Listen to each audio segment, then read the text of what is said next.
This lecture is focused on blood types. We're going to look at A, B, and O, and also at the Rh factor. And we're going to talk about how that is important when we look at pregnant mothers, depending on the type of the fetus. And we will look at exactly what that means as far as blood transfusions and blood types. So, blood types and transfusion compatibility is based on the interaction between the plasma proteins and the red blood cells. So we'll be looking closer at those plasma proteins and the membranes of the red blood cells and see how they are interacting with each other. Scientist named Carl Landsteiner was the one that discovered blood types A, B, and O in the year 1900. And again, they're based on interactions between antigens and antibodies, which we will define. An antigen is a molecule on the surface of the cell membrane. They are unique to the individual. They will be differentiated based on the blood type. So we'll talk about the types of antigens that there are. It's how we are distinguished ourselves from foreign matter. So your blood cells know other blood cells, and then they also know when something foreign is sensed. So foreign antigens are what generate an immune response. So if the surface of your cell membrane finds something foreign, that's what's going to start the immune response, which we will understand more when we talk about white blood cells. In the red blood cell, the antigen on the surface is called a agglutinogen. A lot of times I will use the word antigen because it is much easier, but these agglutinogens are the basis for blood typing. So the type of antigen on the red blood cell is how we are determining blood type. These antigens are coming in contact with antibodies. Antibodies are proteins that are secreted by the plasma cells, and they're floating around in the blood, in the plasma. They are part of the immune response when a foreign molecule is indicated. They bind to antigens and mark them for destruction. So that antibody and the antigen form together or combine, and that's called an antigen-antibody complex.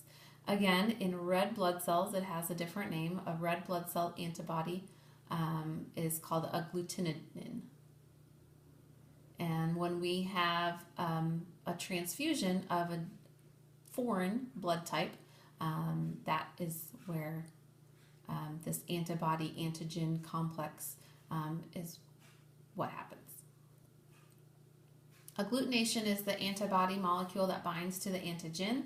It can cause clumping of red blood cells, which would present a problem if your blood is attempting to flow through your vessels.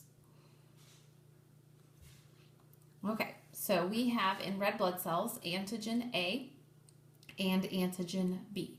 Okay, those are the two types that are there, and they are determined by the carbohydrates on the red blood cell surface. So a long time ago you looked at cell membranes and you saw that there were carbohydrate chains coming off of those cell membranes. So in red blood cells, the carbohydrate chain determines if it is an antigen A or antigen B. And so take a look at those different pictures.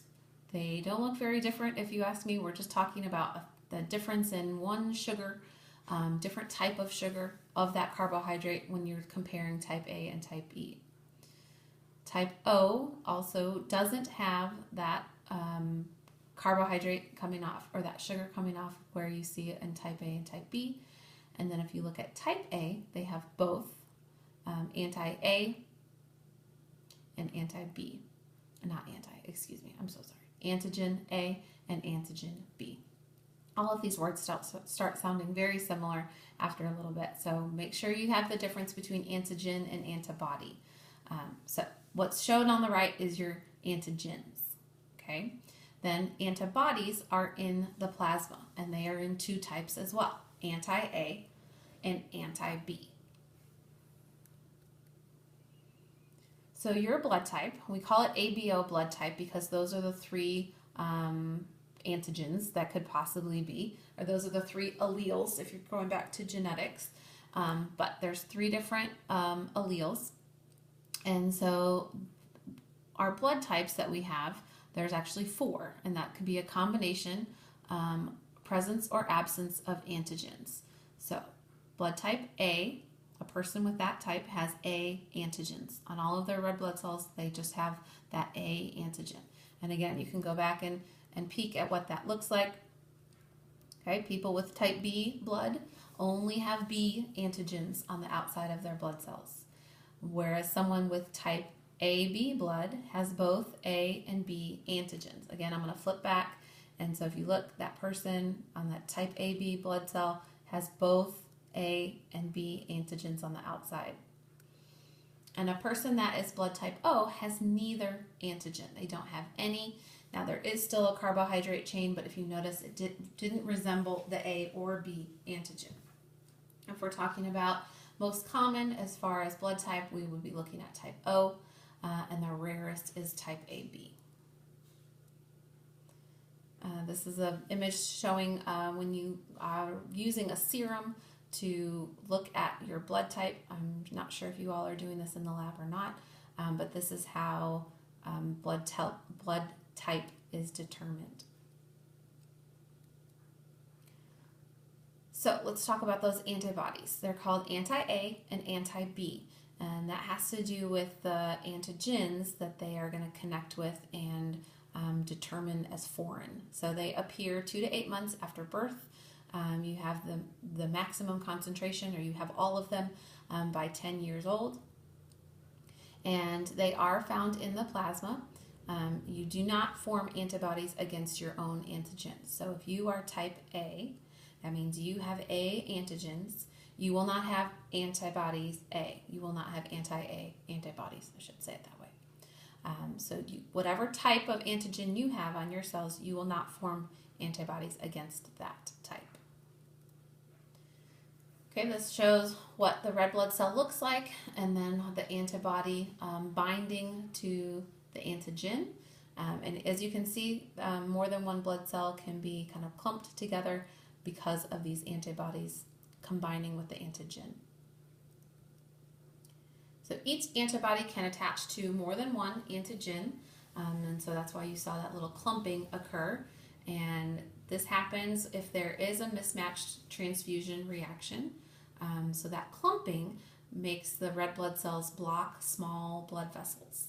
And again, that could be a problem. We just got finished talking about that all of your tissues need those oxygen to survive. And so a blockage could be a problem. So this is what it looks like if the person getting the blood transfusion was A or type B, and so they have anti-A antibodies. Okay, so if type A was used during a transfusion, then that antibody and the antigen on the blood cell would combine, and that is what causes those clumps to form. Now the clumps can go through until it's a very small blood vessel, and then they could potentially block passage to that vessel. Okay, Charles Drew helped evolve our blood banking. He was the first Black person to have an advanced degree specifically about transfusions and blood banking. And he used the plasma instead of the whole blood because it caused less transfusion reactions. Well, this makes perfect sense because the plasma itself doesn't have the red blood cells, and that is where those antigens are. So if we're looking at how transfusions can be matched up, a universal donor is a person that has type O. That means that they can donate to anyone, and that's because their red blood cells do not have antigens on them, and so their blood can go into any other person.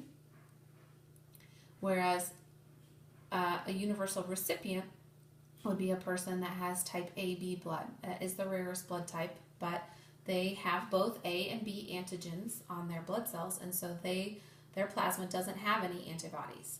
So they are allowed to accept any blood type. Okay, another factor we have to talk about when looking at blood type is the Rh factor. It was discovered in a rhesus monkey in 1940. There is more than one Rh. That's why it's listed RhC and D and E, but we'll focus on RhD. It is the most reactive, and if a person is considered Rh positive, it's because they have the D antigen. So we talked about anti-A or antigens A and B, but there are more. And so if you have the antigen D on your red blood cells, you are considered to be Rh positive. Now this is a separate gene, separate from the A and B antigens.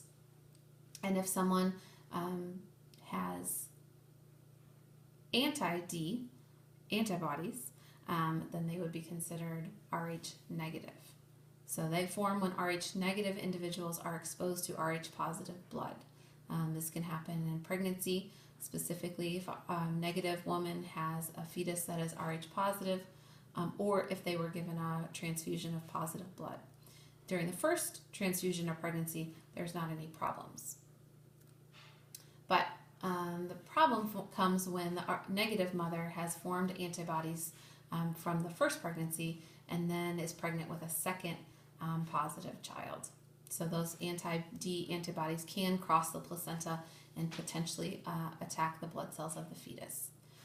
So when that happens, well, before that happens, a woman that is Rh negative that is pregnant with her second child is given a shot called the RhoGAM shot, and it kind of binds those antibodies in her blood so she won't form any anti-D antibodies. It binds the antigens, I'm sorry. So this shows the first pregnancy, and then in between the pregnancies how the anti-D has formed, and then the second pregnancy how that could potentially impact the fetus.